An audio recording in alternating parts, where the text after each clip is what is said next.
Relationship horror stories in the Bible. And in this episode, I'm talking about Samson and Delilah, the couple everyone knows. Samson's story teaches us a lesson every single person needs before they say I do. The tragedy of Samson is not that he met the wrong woman. The tragedy is that he repeatedly chose what he wanted over what God was showing him. Attraction is not discernment. Welcome to BYSID Before You Say I Do, where I teach, equip, and guide Christian singles on the biblical foundations they need to lay before marriage. Here, we have honest conversations about relationships, about the purpose, the identity, the emotional health, God's will, and practical wisdom that is required to build a marriage that honors God and lasts a lifetime. So if you're new to this channel, I want to personally welcome you. Consider clicking the subscribe button and turning on notifications so you don't miss the series Relationship Horror Stories in the Bible, as well as other teachings designed to help you navigate relationships God's way. Let's get back to Samson. Samson was one of the strongest men alive, yet he was defeated by a woman who never lifted a sword against him. Think about this for a moment. Lions could not stop him. Armies could not stop him. Gates could not stop him. Yet one relationship succeeded where entire armies failed. Most people think Samson lost his destiny the day his hair was cut. That's not true. And that's the mistake a lot of us to tell ourselves. That heartbreak, that eventual event.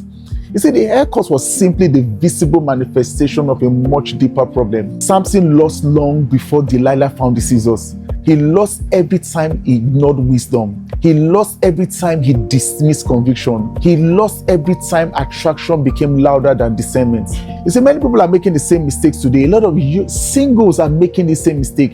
They are not asking, is this relationship wise? They are asking, how do I feel? They are not evaluating character, they are evaluating chemistry. They are not discerning purpose, they are chasing attraction. And this is what I'll be taking us through in this episode today. Number one, red flags never become green flags. The red flags you ignore while dating are usually the same things you cry about after marriage. We keep convincing ourselves that love will fix what wisdom is already screaming at us. One of the most shocking parts of Samson's story is that Delilah did not betray him once. She betrayed him repeatedly. 3 different times she attempted to discover the source of his strength. 3 different times the Philistines were waiting nearby. 3 different times Samson escaped. He saw the betrayal, he saw the Philistines, he saw himself escaping, yet he stayed with Delilah. That means Samson was not destroyed because he lacked information. He was destroyed because he ignored information. Many people do exactly the same thing. They see dishonesty but call it a mistake. They see anger but call it passion. They see manipulation but call it love. They see irresponsibility but call it potential.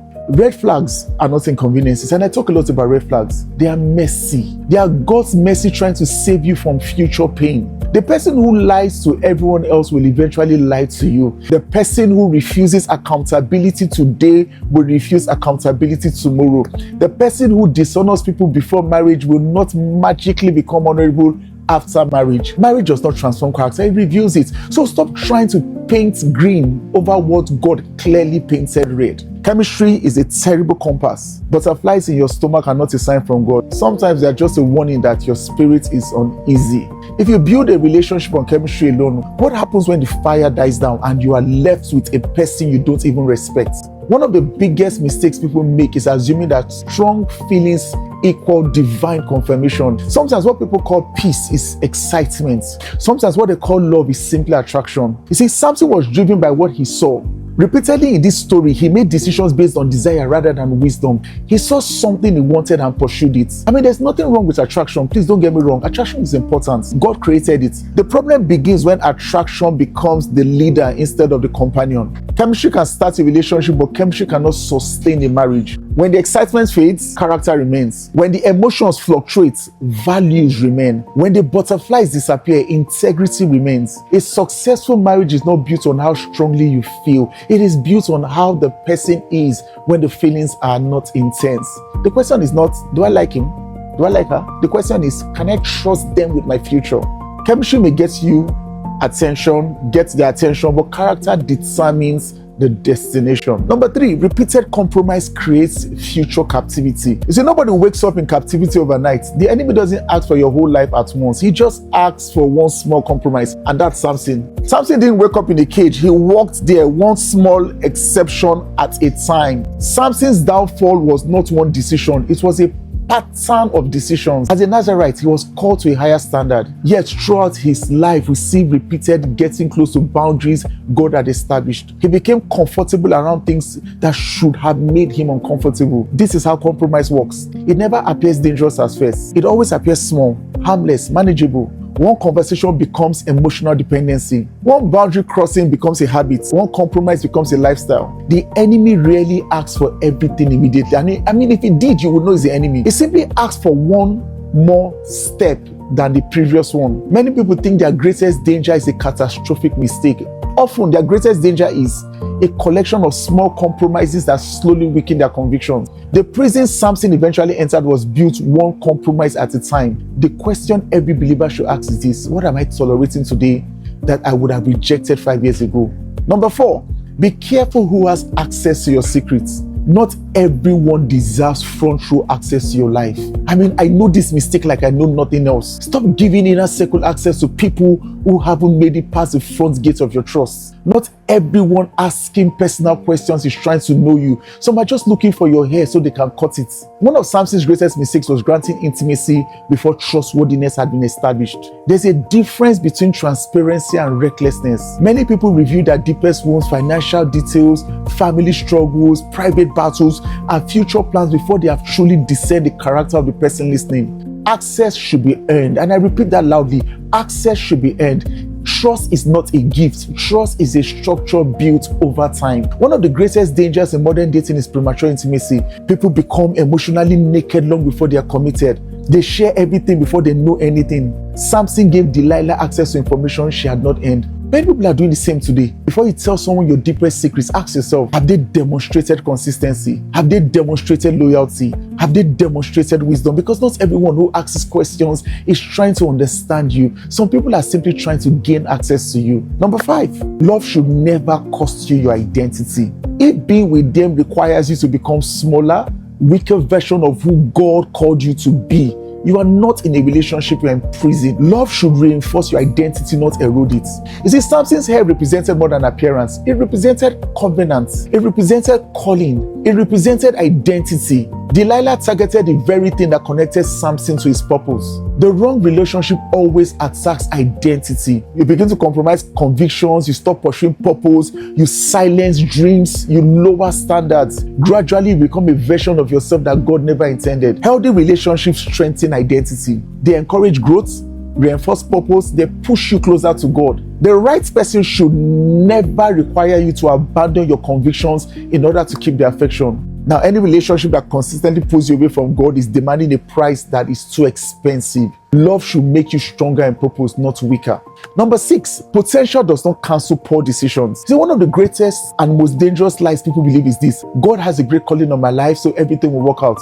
Now, you can be anointed, gifted, and called by God and still end up grinding at a mill in blindness. Ask Samson is our example. Your potential does not make you immune to the consequences of a bad partner. Samson had extraordinary potential. He was gifted, he was anointed, he was chosen, he was empowered. Yet none of these things exempted him from consequences. Potential is not protection. Anointing is not immunity. Calling is not a substitute for wisdom. Many people assume their future success will somehow overcome poor relationship decisions, but relationships have the power to accelerate destiny or delay it. The wrong relationship can distract years of purpose. The wrong relationship can drain emotional energy, spiritual passion, and your valuable time. So you see, God still had a plan for Samson, but Samson's participation in that plan became much more painful because of his choices. So never assume your gifting can compensate for poor discernment. Wisdom is still required. Let's ask Samson.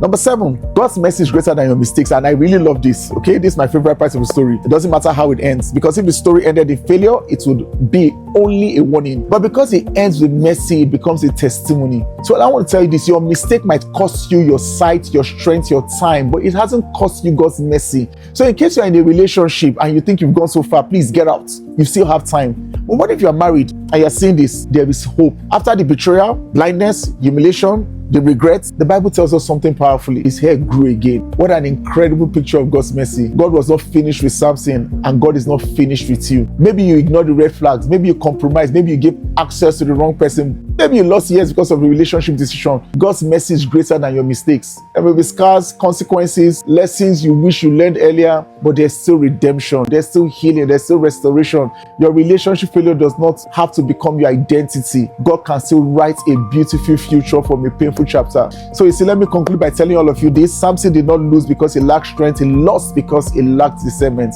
His story teaches us that attraction without wisdom is dangerous. Chemistry without character is unstable. Compromise is costly, and identity must be protected. So before you say I do, remember this. Not everyone who captures your attention deserves access to your destiny. The Bible says, Proverbs 14:12, there's a way that seems right to a man, but the end is the end of destruction and death. So I want to beg you, trust God with your life's decision. In the next episode of Relationship Horror Stories in the Bible, we'll look at Solomon and his many wives and discover why love can never replace spiritual alignment. And I love that story. See you in the next episode. God bless you.